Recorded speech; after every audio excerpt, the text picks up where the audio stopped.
परम पूज्य आचार्य गुरुवर श्री विद्यासागर जी महाराज की जय। आचार्य श्री समय सागर जी महाराज की, मुनि श्री प्रमाण सागर जी महाराज की, मुनि श्री संदान सागर जी महाराज की। नमोस्तु गुरुवर, नमोस्तु नमोस्तु। जब हम कोई बड़ा लक्ष्य लेकर के निकलते हैं और उसकी पूर्णता होती है तो एक अलग प्रकार के आनंद की अनुभूति होती है। मुझे लग रहा है कि आज आप लोगों को भी वैसी ही आनंदानुभूति हो रही है, लेकिन हम आपकी जो आनंदानुभूति है वह अल्पकालिक होती है, क्योंकि हमारे लक्ष्य रोज बदल जाते हैं। एक लक्ष्य को पूर्ण करते हैं और दूसरा सामने आ जाता है। अभी तक आप लोगों के मन में था कि हमें पंचकल्याणक सानंद संपन्न करना है। अब मन में आने लगेगा कि कल से अपने ऑफिस का क्या क्या काम निपटाना है, घर का क्या क्या काम निपटाना है ना। हालांकि आपके साथ एक शुभ निमित्त और जुड़ा है कि अब अगला पंचकल्याणक कब कराना है ना। उसके लिए मंदिर बनाना होगा। कहने का तात्पर्य ये है कि संसार की जितनी भी उपलब्धियां हैं, उपलब्धियां संतुष्टि देती है, लेकिन वह अल्पकालिक होती है, क्योंकि हमारी सारी उपलब्धियां ही अल्पकालिक है। इसलिए संतुष्टि भी अल्पकालिक होगी। आज सिद्ध परमात्मा भगवान सिद्ध अवस्था को प्राप्त हुए, उनके जीवन के चरम लक्ष्य की उपलब्धि हुई। मुक्ति की उपलब्धि जीवन की चरम उपलब्धि है। इसके बाद अब और कुछ नहीं चाहिए, सब खत्म। तो जब उपलब्धि चरम है तो आनंद भी चरम है। हम परमात्मा को सिद्ध कहते हैं। सिद्ध यानी जिन्होंने अपने करने योग सब काम को कर लिया, वो सिद्ध है। अब उनके लिए करने योग कुछ नहीं बचा। वे कृतार्थ हो चुके, कृत हो चुके। आज के इस मोक्ष कल्याण की बेला में आप सब अपने मन में एक ही बात दोहराएं कि हे भगवान, आप तो कृत हो गए, सिद्ध हो गए। आपने स्वयं को कृतार्थ कर लिया, आपने पूर्णता को पा लिया। हमें ऐसी शक्ति दे, ऐसी पात्रता विकसित कर दे कि हमारा सब करना धरना छूट जाए। हम आपकी भांति आवागमन से हमेशा हमेशा के लिए मुक्त हो जाएं। यदि ये भाव मन में आ रहा है तो समझना मेरे जीवन की दिशा सही है। और यदि धर्माराधन करने के उपरांत भी दुनियादारी और गोरख धंधे का ही ख्याल मन में है, तो अभी हमारा संसार बहुत लंबा है, ऐसा समझना। मोक्ष कल्याणक आप हम सब मना रहे हैं। पूरा पंच कल्याणक आपने आनंद के साथ संपन्न किया। हमारी सारी धार्मिक क्रियाओं के लिए भी हम एक ही बात सोचते हैं कि हमें मोक्ष मिल जाए। सोचते हैं कि नहीं सोचते? बोलो, थोड़ा जोर से बोलो। सोचते हैं, पर मोक्ष की कोई तैयारी है? भीतर ऐसी कोई तैयारी है? मन में कभी आता है कि मैं मोक्ष जाऊं, मुझे मुक्त होना है? सच्चाई ये है कि हम बातें भले मोक्ष की करते हैं, पर तैयारियां तो केवल संसार की है। संसार में जीते हैं, संसार में इस भांति रचे पचे हैं कि केवल वही दिखता है, वही समझ में आता है। इसलिए हमारा सारा प्रयास और पुरुषार्थ भी उसी पर केंद्रित हो जाता है। इस दिशा को मोड़िए, हमारा पंचकल्याणक सार्थक हो जाएगा। दिशा के बदलते ही जीवन बदलता है। अभी थोड़ी देर बाद हवन होगा, भगवान की शोभा यात्रा निकालोगे, भगवान को मंदिर जी में विराजमान कर दोगे, हो गया काम। महाराज फिर अगले की तैयारी करेंगे। ये तो चलता रहेगा, लेकिन ये सब किसके लिए? आप कहोगे महाराज जी अभी तो मोक्ष मिलता ही नहीं, काहे को झंझट में पाल रहे हो? बिल्कुल सही है, मोक्ष अभी भले नहीं मिलता, पर मोक्ष मार्ग तो सुलभ है। आज मोक्ष मार्ग सुलभ है, मोक्ष मार्ग पर चले। आज हम मोक्ष मार्ग पर चलना शुरू करेंगे, तब कल मुक्ति की मंजिल तक पहुंच पाएंगे। मार्ग पर चलने का अभ्यास बनाइए। इस पंच कल्याण की सार्थकता इसी में होगी कि हमारा मोक्ष मार्ग में अनुराग कैसे बढ़े। जिस व्यक्ति के हृदय में अपने आत्मा के कल्याण की प्रबल ललक होती है, वह अपने मोक्ष मार्ग को उत्तरोत्तर प्रशस्त करने लगता है। कोई जरूरी नहीं कि हम घर बार छोड़े तभी मेरा मोक्ष मार्ग होगा। घर में रहते हुए गृहस्थ धर्म में भी तो गृहस्थोचित कर्तव्यों का पालन करते हुए आप मोक्ष मार्ग पर चल सकते हैं। हमारे शास्त्र कहते हैं गृहस्थो मोक्ष मार्गस्थो। हम एक आम गृहस्थ की भांति जीने की जगह एक मोक्ष मार्गी की तरह जिए। हम मोक्ष मार्ग में ज्यादा आगे न बढ़ सके तो भी कोई चिंता नहीं, पर कम से कम संसार की ओर विस्तार देने से बचें। मोह माया, राग रंग और भोग विलास के विस्तार पर विराम, यही मोक्ष मार्ग की सच्ची शुरुआत है। और कल्याण इसी से होगा। ऐसा प्रयास कीजिए। तो बस मैं आप सबसे यही कहूँगा, पंचकल्याण खत्म होने जा रहा है। मन में यही भाव लगाएं कि प्रभु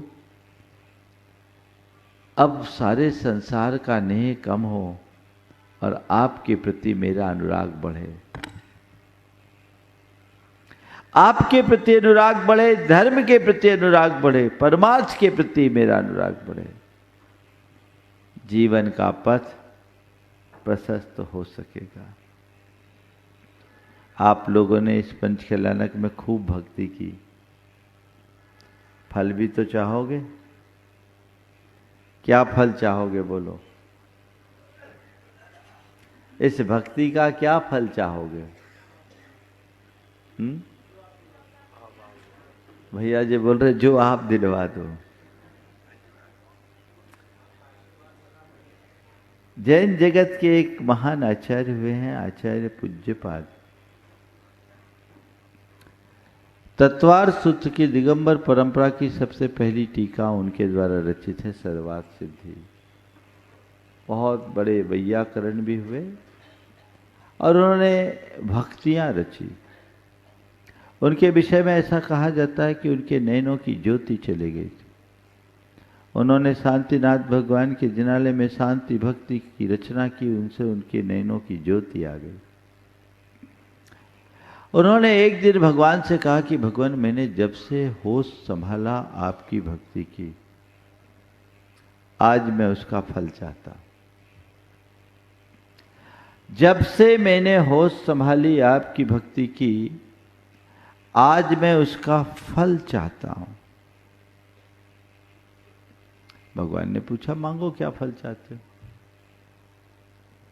भगवान ने पूछा, मांगो, क्या फल चाहते हो? अचानक भगवान यहां आ जाए और अभी आपसे पूछे, बोलो क्या फल चाहते हो, तो ईमानदारी से बोलना, क्या मांगोगे? वो कहेंगे एक ही फल चाहिए, एक फल दूंगा, बोलो क्या चाहते हो, क्या मांगोगे? बहुत बढ़िया, विजय बोल रहा है मोक्ष मार्ग में चलना है, तो हम अभी दिलवा देते हैं, भगवान से लग जा।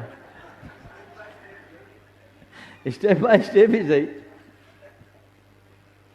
पता है आप सबको आप क्या क्या मांगोगे।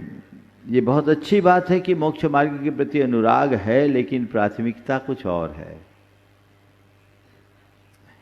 आचार्य पूज्य पाद से भगवान ने कहा, बोलो तुम क्या मांगते हो? तो उन्होंने कहा, हे भगवान, आबाल्या जिन देव देव भवतः श्रीपादयो सेवया सेवा शक्त विने कल्पलतया कालोदयावद्गतः त्वां तस्या फलमर्थये तदधुना प्राणप्रयाणक्षणे तन्नाम प्रतिबद्ध वर्ण पठने कंठोस्त्वकुंठो मम। हे भगवान, जब से मैंने होश संभाला, आपकी भक्ति करके मैंने अपना जीवन बिताया, आज मैं जीवन के अंतिम क्षणों में आपसे केवल एक ही प्रार्थना करता हूँ। उसके फल के रूप में केवल एक ही बात चाहता हूँ कि जब मेरे प्राण कंठ से निकलने हो, जब भी मेरे प्राण कंठ से निकलने को हो, मैं आपका नाम सुमरता हुआ छोड़ूं, मेरा कंठ अवरुद्ध न हो। मेरे कंठ से केवल आपके ही नाम की गूंज हो। अब देखो, कल से ये सब मंगलाष्टक नहीं मिलेगा, ये भजन भक्ति नहीं मिलेगी। अभी तो सुबह से 5:30 बजे से आपके कानों में हलचल होने लगती है। अभी सब चीजें छूटेगी, स्वाभाविक भी है। आपकी और सारी चीजें जुड़ी हुई है। बस एक ही बात मानस में अंकित हो जाए कि हे क्या है, उपादेय क्या है, तो हमारा जीवन तरेगा। हम अपने जीवन को बेहतर बना सकेंगे और अपने जीवन का कल्याण कर सकेंगे। सार में मैं आज इतना ही कहना चाहूँगा, क्योंकि आज आपकी बहुत सारी क्रियाएं बाकी हैं। ये पंचकल्याणक निर्विघ्न संपन्न नहीं हुआ। ये पंचकल्याणक निर्विघ्न संपन्न नहीं हुआ। महाराज क्या बोल रहे, हम तो सोचे थे कुछ अच्छा बोलोगे। मैं कहूँगा ये पंचकल्याणक अच्छा नहीं हुआ। महाराज क्या उल्टी बात कह रहे? मैं उल्टी तो करता ही नहीं, सीधी ही करता हूँ। आप उल्टी समझ जाओ तो मैं क्या करूँ? मैं कह रहा हूँ ये पंचकल्याणक निर्विघ्न नहीं, सानंद संपन्न हुआ। ये पंचकल्याणक अच्छा नहीं, बहुत अच्छा हुआ है। जब इस पंचकल्याणक की रूपरेखा बन रही थी, ये लोग आए मेरे पास, महाराज इतने शॉर्ट टाइम में कैसे होगा? पूरनमल जी घबरा रहे थे, बुढ़ार में कह रहे थे महाराज आपको जल्दी आना होगा। मतलब चिंता मत करो, हम जल्दी ही आएंगे।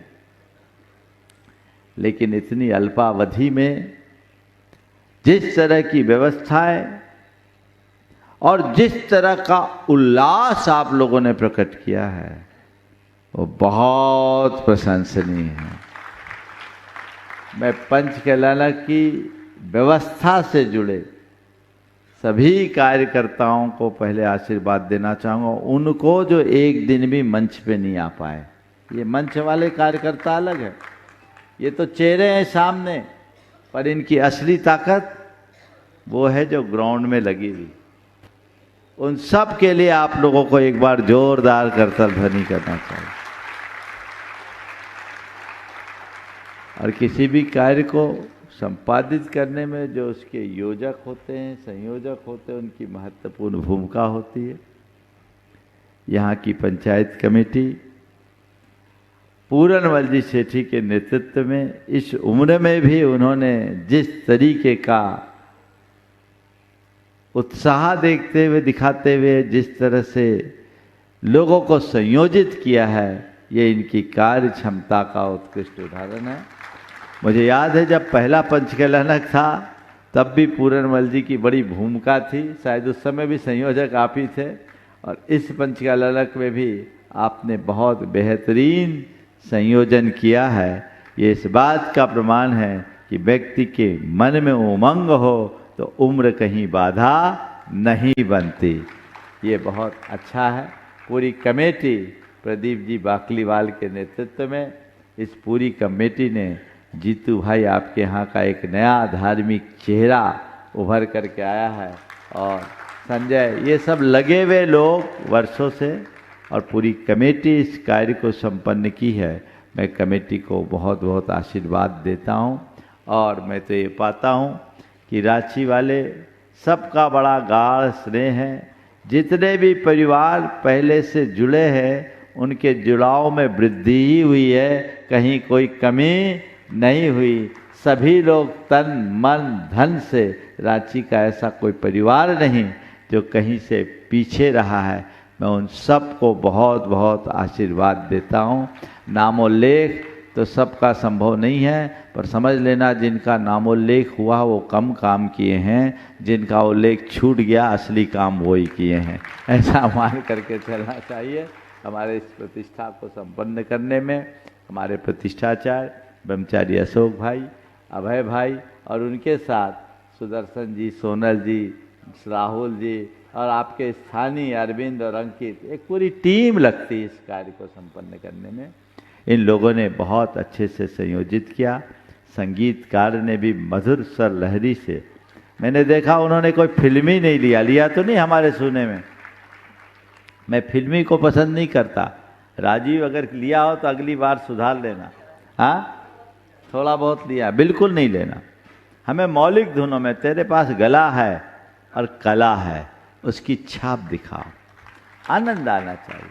बहुत अच्छे से संपन्न किया, जिनने प्रशासन ने भी पूर्ण व्यवस्थाएं दी है, और ये व्यवस्था को सुलभ कराने में जैसा अभी उल्लेख किया प्रदीप जी काला ने, हमें जब ये लोग बोल रहे थे कहाँ जिला स्कूल, तो पहली पसंद थी, लेकिन ले गए बकरी बाजार, फाइनल कर रहे हैं, बोले यहाँ तो करना ही नहीं। महाराज जगह नहीं मिल रहा, मतलब कोई जगह नहीं मिल रही है तो बालकृष्णा में करवा लेंगे, कंप्रोमाइज ही करना है तो कर लेंगे, लेकिन बकरी बाजार तो नहीं। लेकिन जब संदेश आया, ये जगह दिखाई, अभय भैया यहाँ थे, तो मुझे बहुत प्रसन्नता हुई, और पूरे देश के लोगों ने ये देखा कि ये आयोजन अद्भुत। इतने सालों में पंचकल्याणक के लिए, देखो इतनी बारिश भी हो गई 2-3 दिन से, आपको कोई फर्क नहीं पड़ा क्या? अगर ये जिला स्कूल में होता तो कीचड़ में आप फंस जाते। तो ये अद्भुत है, जो होता है बहुत अच्छा होता है। ये सब पुण्य के प्रताप से होता है। जिन लोगों ने भगवान विराजमान करने का सौभाग्य प्राप्त किया, ये उनका भी पुण्य है। अब अपने जीवन में ऐसे ही पुण्य की छटा बढ़ाते रहे, उत्साह बढ़ाए, पुण्य जगाए, अगले पंचकल्याणक की भूमिका बनाए आज से, और अगला पंचकल्याणक शताब्दी महोत्सव के रूप में संपन्न हो, ऐसी रूपरेखा। अरे हम बाजू बाजू में रहेंगे तो ले आएंगे रांची वाले, ऐसे भी छोड़ने वाले थोड़ी है। पर हम अपना कमिटमेंट नहीं कर सकते। कल के गर्भ में क्या छिपा है कहा नहीं जा सकता। पर भावनाएं आप लोगों को जरूर रखनी चाहिए। आप रांची वासी हैं, आप रांची से बंधे हैं, महाराज रांची के नहीं हैं। भले रांची वाले महाराज को रांची वाले मान ले, ये बात जुदी है, लेकिन हम आपसे राजी हैं, नाराज नहीं, ये बात ध्यान करके चलना चाहिए। बहुत अच्छे से महाराज लोगों ने भी बहुत अच्छी भावनाएं भाई है, तब ये पंच कल्याणक संपन्न होता है। और इस पंच कल्याणक की सारी व्यवस्थाओं के साथ मैं चाहूँगा एक शख्स का आप सबको जोरदार अभिनंदन करना चाहिए, जो आपकी सारी व्यवस्थाओं को, संघ की पूरी व्यवस्थाओं को बहुत तत्परता के साथ रात दिन एक करके निस्वार्थ भाव से संपन्न करते हैं। वो है भाई बिक्की पाटनी। एक बार इनका भी सत्कार होना चाहिए, सामने आ जाए। ये आपके कार्य को कर रहे हैं और इसके साथ ही आपके रांची में इतने दिन से पंच कल्याणक हो रहा है, आप लोगों को संघ की भैया वृत्ति संबंधी कोई व्यवस्था की चिंता नहीं। आपको उनका भी एक बार जोरदार अभिनंदन करना चाहिए। इस बार दो परिवार की पूरे इस पंच कल्याणक में बहुत ही उल्लेखनीय भूमिका है। एक चंद्रकला पाटनी और दूसरी आपकी रीता मिक्सचर। इन दोनों के लिए भी आप लोग जोरदार अभिनंदन कर दें तो इसके लिए बहुत अच्छा होगा। और बंधुओं, संजय छाबड़ा का उल्लेख कर दिया जाओ। संजय छाबड़ा तो शुरू से ही लगा हुआ है, मैंने अभी चर्चा में कहा था। और बहुत सारी टीम है, मैं पूरी कार्यकारिणी बोल रहा हूँ, उनको ले लें।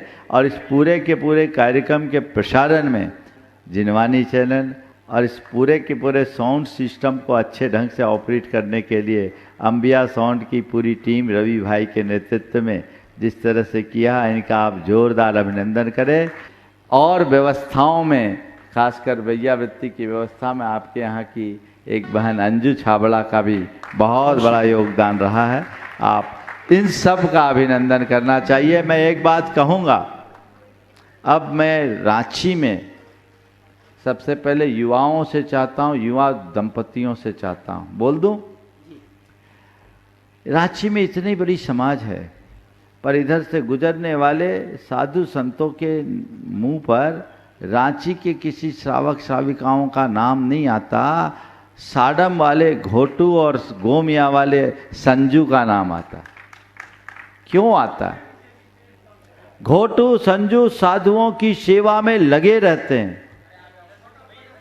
मैं चाहता हूं रांची में भी कम से कम 5 ऐसे युवा दंपति आगे आए जो इस बात के लिए संकल्पित हो कि हमारे यहाँ से कोई भी साधु संघ जाएंगे, हम उनके आहार विहार में पूर्ण तत्परता दिखाएंगे। ये होना चाहिए कि नहीं होना चाहिए? रांची में बाकी सब चीज़ें हैं, हमारे सामने तो सब आगे पीछे रहते हैं, लेकिन बाद में सब आगे पीछे हो जाते हैं। ये व्यवस्था आप लोगों को बनानी चाहिए। तो ये व्यवस्था यहाँ के युवाओं को करनी है। आज मध्याह्न में मेरे पास सारे युवाओं को इकट्ठे करो और जोड़ो। भक्ति भाव में कमी नहीं है, केवल उनको संयोजित करने की बात। ये तुम्हारा कितना पुण्य है। साधुओं की संगति में रहने से पूरा जीवन बदल जाता है, जीवन का मजा ही कुछ और हो जाता है। ये भावनाएं सबको बना के रखनी चाहिए। हाँ, इस सबको संयोजित करने का काम पूरनमल जी कह रहे हैं। जीतू भाई की बहुत बड़ी भूमिका, मैंने उल्लेख तो किया ही। चार्टर्ड अकाउंटेंट होने के बाद पहले के प्रवासों में जितेंद्र वैसा सक्रिय नहीं रहा, लेकिन ये इस बार मुझे दिखा है कि इसमें बहुत संभावनाएं। पिछली बार जब मंदिर की भगवान विराजमान करने की भूमिका बनी थी, तभी से इसने भाव रखा था कि हमें शांतिनाथ भगवान विराजमान करना है, और शांतिनाथ भगवान विराजमान करने का पुण्य भी इन्होंने प्राप्त कर लिया। शांतिनाथ भगवान के लिए जितेंद्र भाई, कुंथुनाथ भगवान के लिए रीता, अरनाथ भगवान के लिए बड़जात्या परिवार, जी प्रकाश जी बड़जात्या परिवार और भरत चक्रवर्ती के लिए पांड्या परिवार ने जो भाव प्रकट किया, पुण्य लाभ मिला। इसी तरह विधि नायक के लिए पंकज शुरू से उसकी भावना थी कि मुझे विधि नायक विराजमान करना है, एक बार उनके लिए भी करतल ध्वनि। और बाबूलाल जी जो हमारे श्रवण कुमार हैं, मुनि श्रीव्रतनाथ भगवान को विराजमान करने का सौभाग्य प्राप्त किया। ये सब लोग पुण्य के भागी हैं। और यहाँ के जैन युवा जागृति और जैन महिला जागृति के लिए भी आप लोगों को जोरदार करतल ध्वनि बजा लेनी चाहिए। और मैं चाहूँगा कि ये दोनों जागृति में एक नव जागृति उत्पन्न हो, ताकि वे जो चीज़ें कभी कभी खटकने वाली है उसे भी पूर्ण कर सके। सभी को बहुत आशीर्वाद। जय बोलो देवादिदेव खजराट श्री भगवान महावीर स्वामी की जय। अहिंसा परमो धर्म की जय। परम पूज आचार्य गुरुवर श्री विद्यासागर जी महाराज की जय। जय बोलो आचार्य श्री समय सागर जी महाराज की, पूज मुनिवर श्री प्रमाण सागर जी महाराज की, पूज मुनिवर श्री संधान सागर जी महाराज की, समस्त मुनि संघ की नमस्ते। हमारे जीवन में हमें अनेक प्रकार के फैसले लेने पड़ते हैं। कुछ फैसले ऐसे होते हैं जो हमारे भविष्य को बना देते हैं, और कुछ फैसले ऐसे होते हैं जिनसे हमारा भविष्य बिगड़ जाता है। कहने का ऐसा यह है कि फैसले से हमारा भविष्य निर्धारित होता है, और जो भी हमारा फैसला हो, निर्णय हो, उसके पीछे एक शक्ति काम करती है, वह है विवेक की। विवेक एक ऐसी शक्ति है जो हमें उचित और अनुचित का बोध कराती है। जिस मनुष्य के हृदय में औचित्य का बोध प्रकट हो जाता है, उसके जीवन में कहीं चूक नहीं होती, वो कभी फिसलता नहीं, वह सदैव सफलता के पथ पर अग्रसर होता है। इसके उलट जो औचित्य से विमुख होता है, जो उचितानुचित के बोध से शून्य होता है, उसके निर्णय प्रायः चूक भरे होते हैं, और उस चूक भरे निर्णयों के कारण कई बार वह अपने जीवन में प्राप्त अच्छे अच्छे अवसरों को भी खो देता है।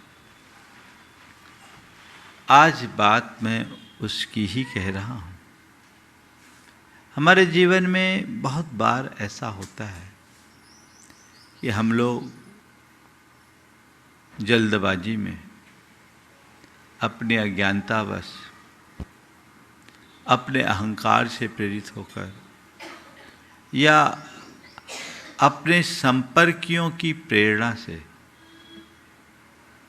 कुछ अविवेकपूर्ण कदम उठा देते हैं, और हमारे द्वारा उठाया गया एक गलत कदम हमारे पूरे जीवन की दिशा को बिगाड़ देता है। तो संत कहते हैं, चाहे लौकिक हो या आध्यात्मिक, दोनों क्षेत्रों में हमें विवेक से काम करना चाहिए। विवेक को हमारे जीवन की उन्नति का आधार बताया गया, तो इससे उलट अविवेक को प्रगति का अवरोध। आज बात मुझे उसी अविवेक की करनी है। यदि आपको विवेकी कहा जाए तो बड़ा अच्छा लगेगा, लगेगा कि नहीं लगेगा? ये बड़ा विवेकी है, पर अपने अंदर उतर करके देखना है कि सचमुच में मैं विवेकी हूँ या नहीं। विवेकी कहलाने का अधिकारी हूं या नहीं? एक विवेकी और एक अविवेकी व्यक्ति की पहचान दो शब्दों से की जा सकती है। विवेकी कौन? भौतिक लौकिक जगत में जिसे औचित्य का बोध हो। क्या है विवेकी? कौन? जिसे औचित्य का बोध हो। और दूसरे शब्दों में कहूँ, विवेकी कौन? जिसके अंदर सूझबूझ हो। क्या बोला? औचित्य का बोध अथवा सूझबूझ है अपने अंदर। देखो,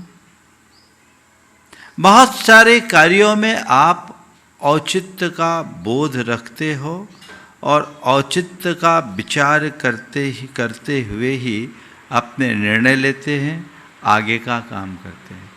लेकिन बहुत सारे कार्य और क्रियाएं आपके द्वारा ऐसे हो जाते हैं जो आप जल्दबाजी में लेते हो।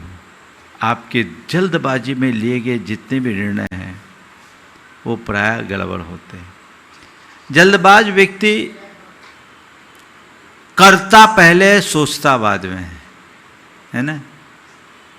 सोचने से पहले ही दौड़ लगा दो, होता है। और बाद में क्या होता है? पछताना। अगर आपके अंदर अधीरता होगी तो विवेक नहीं होगा। धैर्य से विवेक फलता है और धीर मनुष्य ही विवेकी बन पाता है।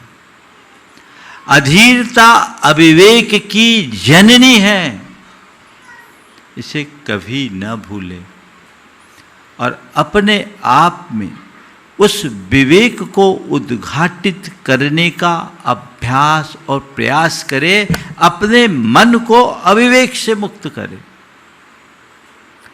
4 कारण है जो अविवेक को जन्म देता है और 4 लक्षण हैं जो हमारे अंदर अविवेक को दर्शाते हैं।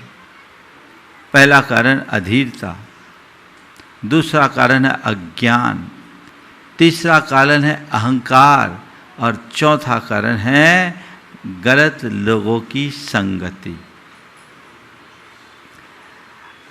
अधीर व्यक्ति सोचता ही नहीं, तो हड़बड़ हड़बड़ हड़बड़। और हम लोगों ने तो एक कहावत बचपन से ही सुन रखी है, हड़बड़ी में गड़बड़ी।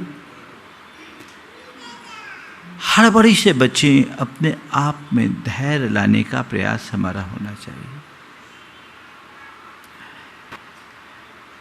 जिस व्यक्ति के अंदर अज्ञान है, जीवन के अच्छे बुरे की समझ नहीं है, कर्तव्य अकर्तव्य का बोध नहीं है, आत्मा अनात्मा का भान नहीं है, हे उपादेय का ज्ञान नहीं है, उससे हम विवेक की कोई अपेक्षा नहीं रख सकते।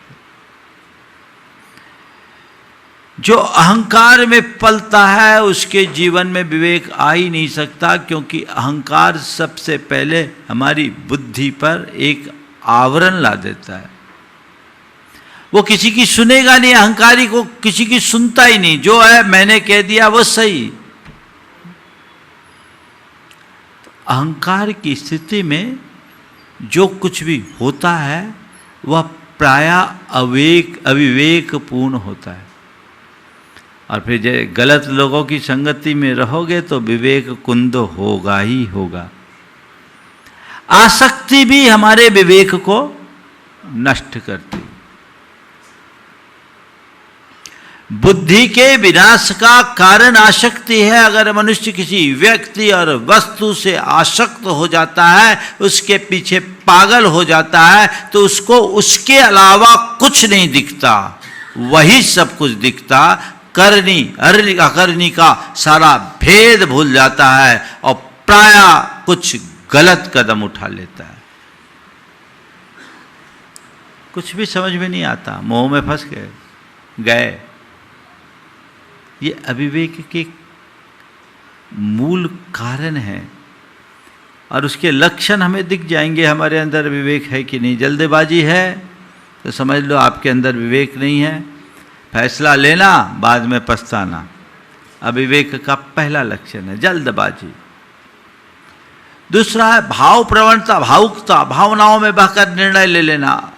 बाद में आदमी पछताता, अरे क्या करे, उस समय भावुकता में मैंने बोल दिया, भावुकता में फैसला ले लिया, भावुकता में हमने कमिटमेंट कर दिया, अब ये नतीजा आ गया। होता है जल्दबाजी में हमने निर्णय लिया और मामला हमारे हाथ से फिसला। ये अक्सर देखने में आता है और बाद में हमारे पास केवल और केवल पश्चाताप रह जाता है और कुछ नहीं।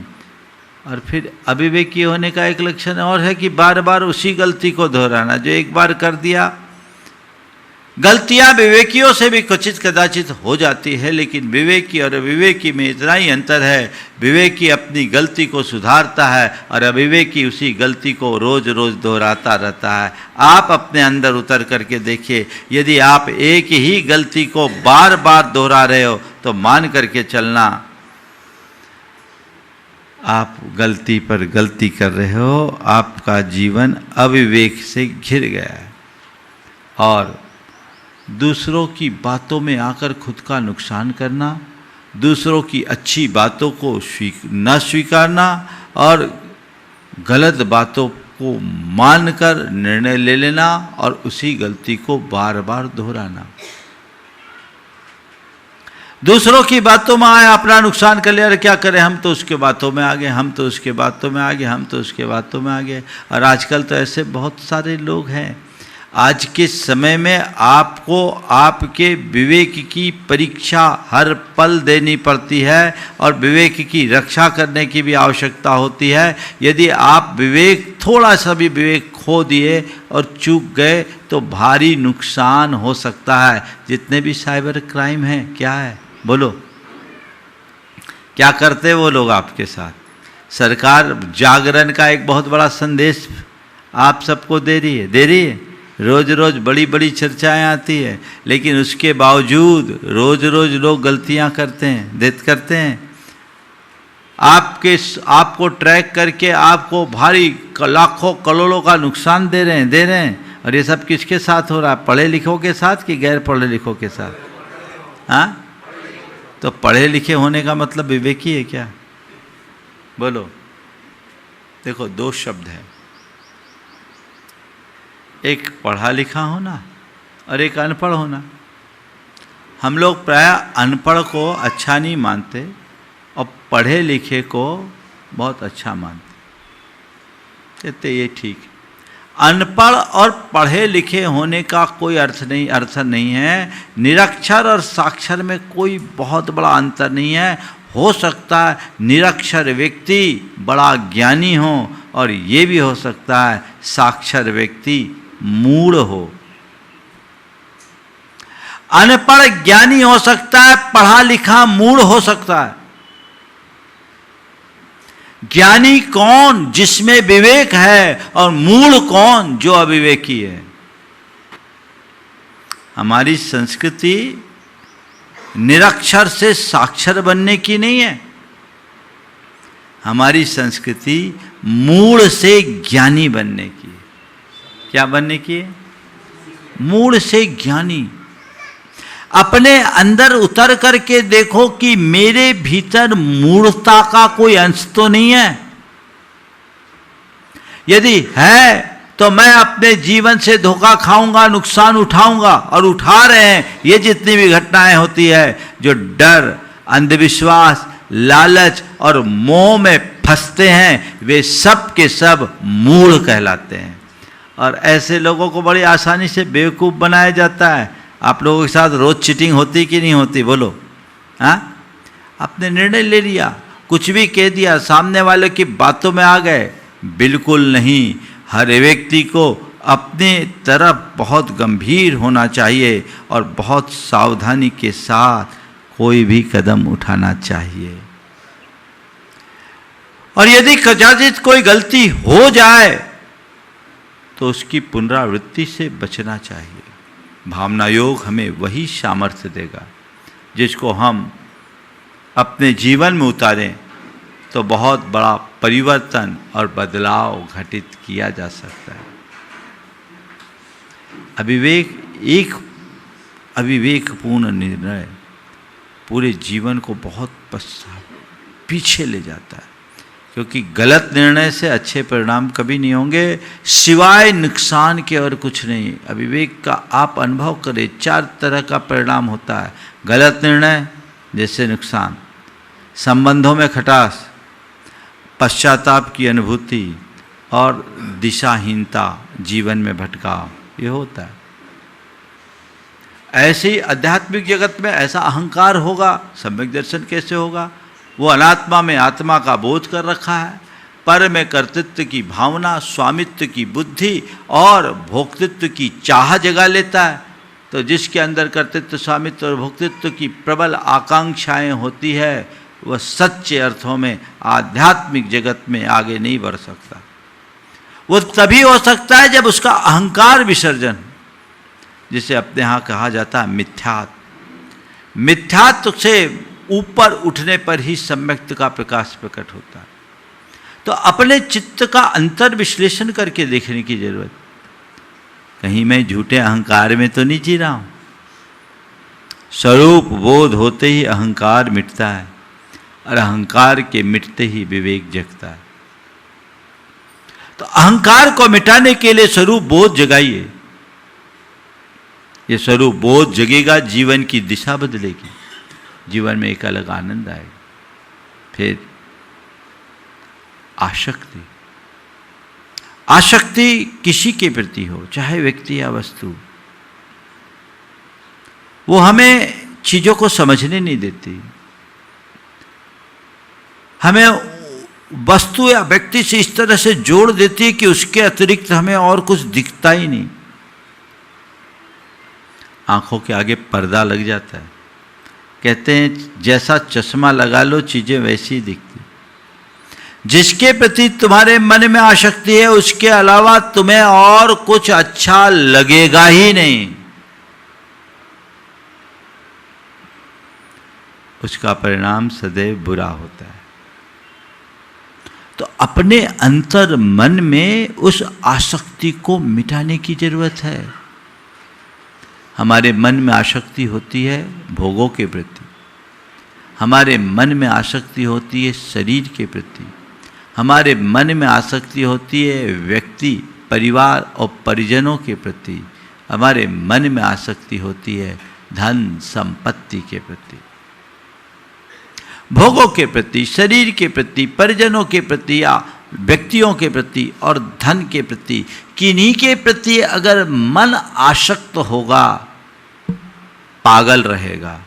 और जिसका मन आसक्ति में पागल है वह कभी विवेक संपन्न हो ही नहीं सकता। ये मोहा शक्ति है, इससे ऊपर उठो। मोहाशक्ति में फंस करके हमने अपना अनर्थ किया है, अनंत जन्मों में अनर्थ किया है।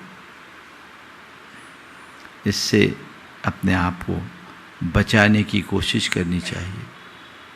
कहा जाता है साधु ऐसा चाहिए जैसे सूप सुहाए, सार सार को गही रखे, थोथा दे उड़ाए। है ना? ये किसी बहुत पढ़े लिखे व्यक्ति की पंक्तियां नहीं है, लेकिन एक ज्ञानी की बोल है जो हर व्यक्ति के हृदय में बोध जगाता है। साधारण सी बात में कितना गहरा संदेश है। अपना जीवन सूप की तरह बना। सूप का काम क्या है? आप लोग सूप से फटकते हैं।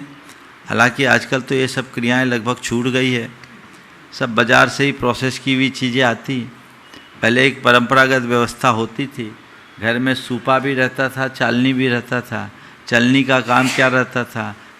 सारभूत गेहूं अनाज को नीचे गिरा दे और भूसे को अपने पास रखे, वो चलनी है।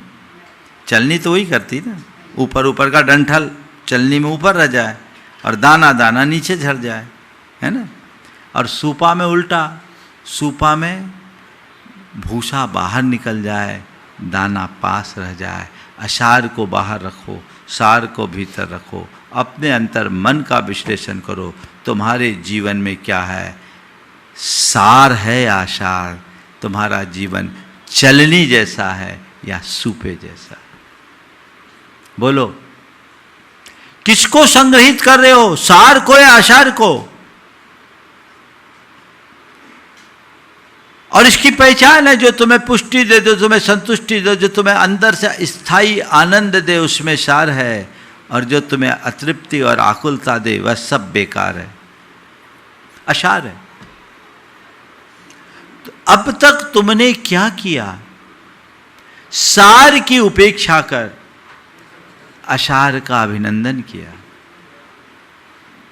इस गलती को सुधारो। सार को गही रखो, थोथा दे उड़ाए। अविवेक से विवेक की ओर मुड़ो। विवेक हमारी मुक्ति का साधन है। जब तक इस तरीके से हम अविवेक में भरे रहेंगे, हमारा जीवन इसी तरह नष्ट भ्रष्ट होता रहेगा। बदलाव चाहिए ताकि भटकाव मिटे, ठहराव आए, स्थिरता आए। भेद विज्ञान,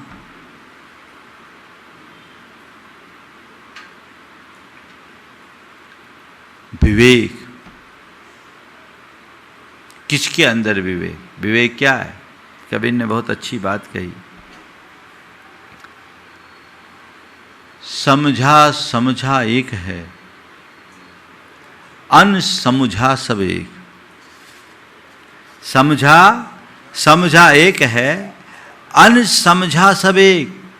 तिनको समझा जानिए जिनके घट में विवेक। किसको समझदार बोलेंगे? हाँ, है ना? आजकल के पढ़े लिखे लोग कैसे होते मालूम? एक लड़की सब्जी लेने गई,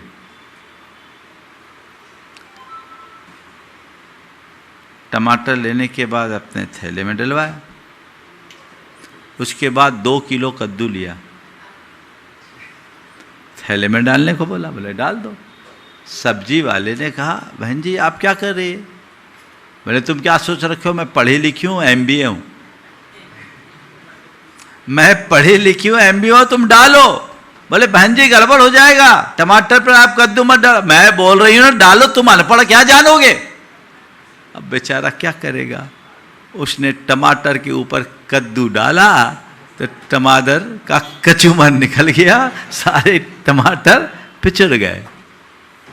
होता है? बोलो ये क्या है? समझा समझा एक है, अनसमझा सब एक।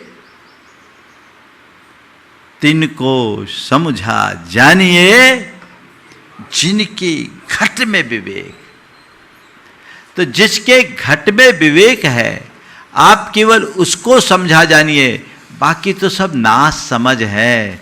आपको अगर ना समझ बोल दे तो बुरा लगेगा कि नहीं लगेगा? बोलो। मैं बोलूँगा भी नहीं, मैं तो मानता हूँ सब समझदार है ना? आप लोग कितने समझदार हैं कि कहते ही समझ जाते हैं कि महाराज कहना क्या चाह रहे हैं। समझ गए कि नहीं समझे? देखो सब समझ जाते हैं। बस इतनी समझ, और ये समझ यदि स्थायी बन जाए तो जीवन का कायाकल्प हो जाए। जीवन का कायाकल्प हो जाए, वो अंतर्बोध जगाना है। तो आज हम अपने अंदर के विवेक को जगाना चाहते हैं, और विवेक को जगाने के लिए एक छोटा सा भावना योग हमें नियमित करना है। और कुछ चीज़ें जो आपको अपने चित्त में दोहराने की है, जो हमेशा अपने जीवन में जुड़े, प्रार्थना से लेकर सामायिक तक मैं प्रारंभ करता हूँ। लगभग 8 मिनट तक की एक क्रिया होगी जो हमें विवेक संपन्न बनाने की शक्ति देगी। सहज शांत बैठ जाएं और अपने अंदर स्थिरता रखें।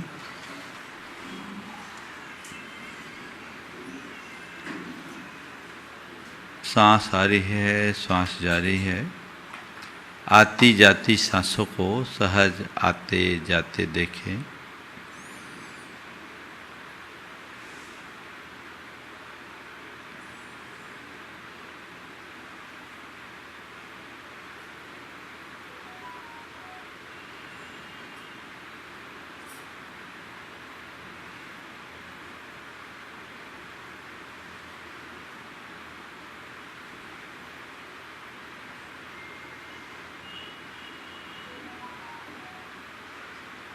हे प्रभो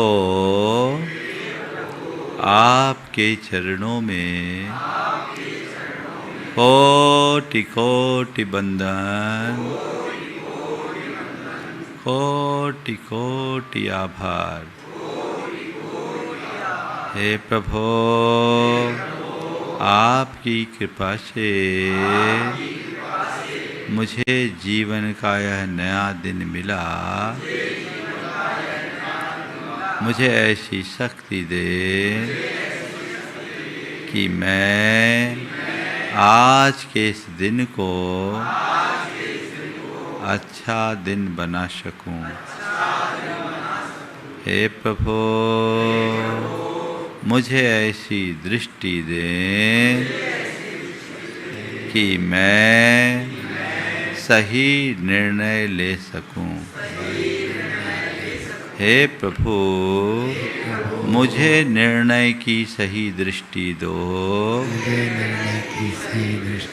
हे प्रभु मुझे निर्णय की सही दृष्टि दो। हे प्रभु मुझे निर्णय की सही दृष्टि दो। हे प्रभु मुझे निर्णय की सही दृष्टि दो।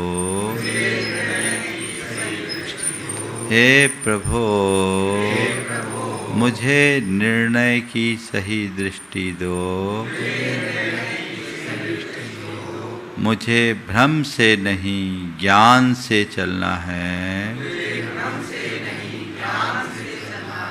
मुझे भ्रम से नहीं ज्ञान से चलना है। मुझे भ्रम से नहीं ज्ञान से चलना है।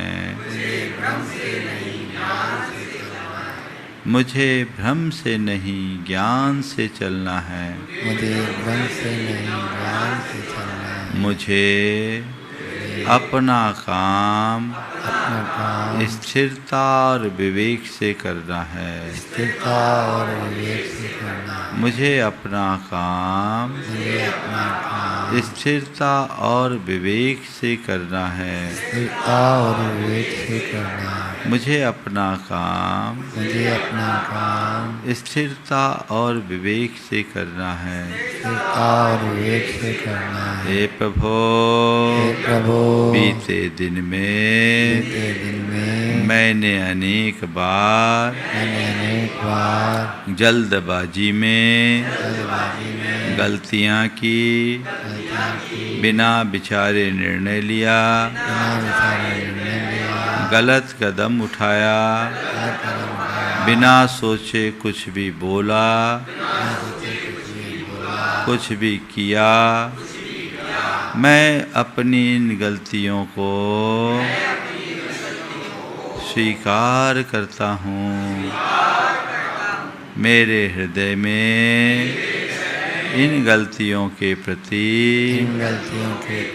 घोर ग्लानि है। मैं उनका परित्याग करता हूँ। अपनी गलतियों को स्वीकार करते हुए उनका सुधार करता हूँ। हे प्रभु मेरे अविवेकपूर्ण निर्णयों से जिस किसी का भी दिल दुखा हो, कष्ट पहुँचा हो, उन सभी से मैं हृदय से क्षमा मांगता हूँ। अपनी ओर से उन्हें क्षमा करता हूँ। वे भी मुझे क्षमा करे। हे प्रभु अब मैं सोच कर निर्णय लूँगा। अब मैं सोच कर निर्णय लूँगा।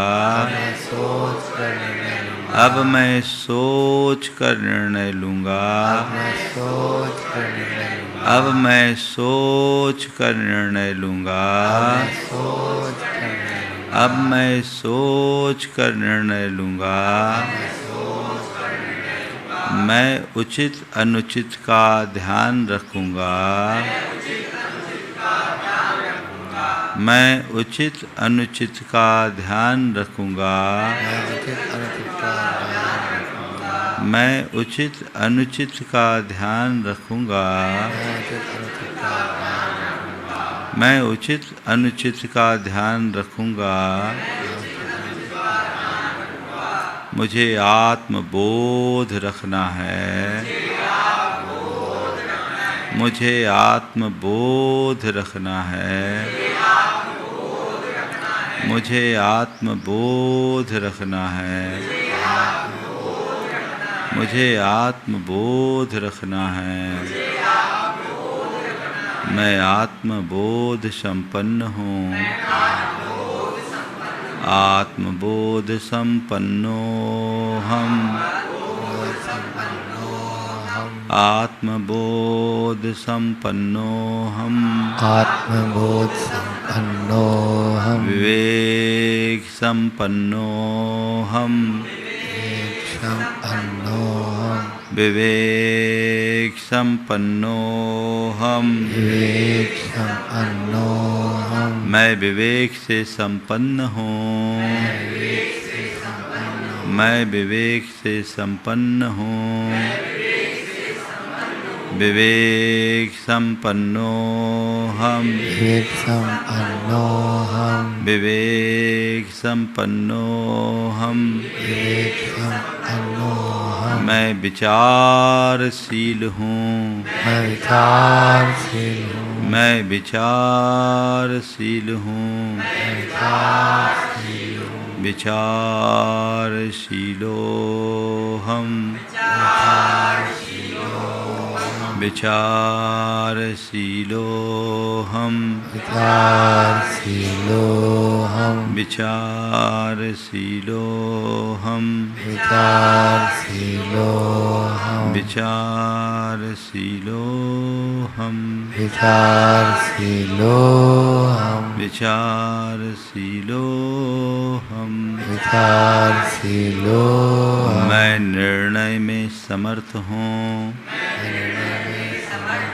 मैं निर्णय में समर्थ हूँ। निर्णयक्षमो हम। निर्समर्थो हम। निर्णयक्षमो हम।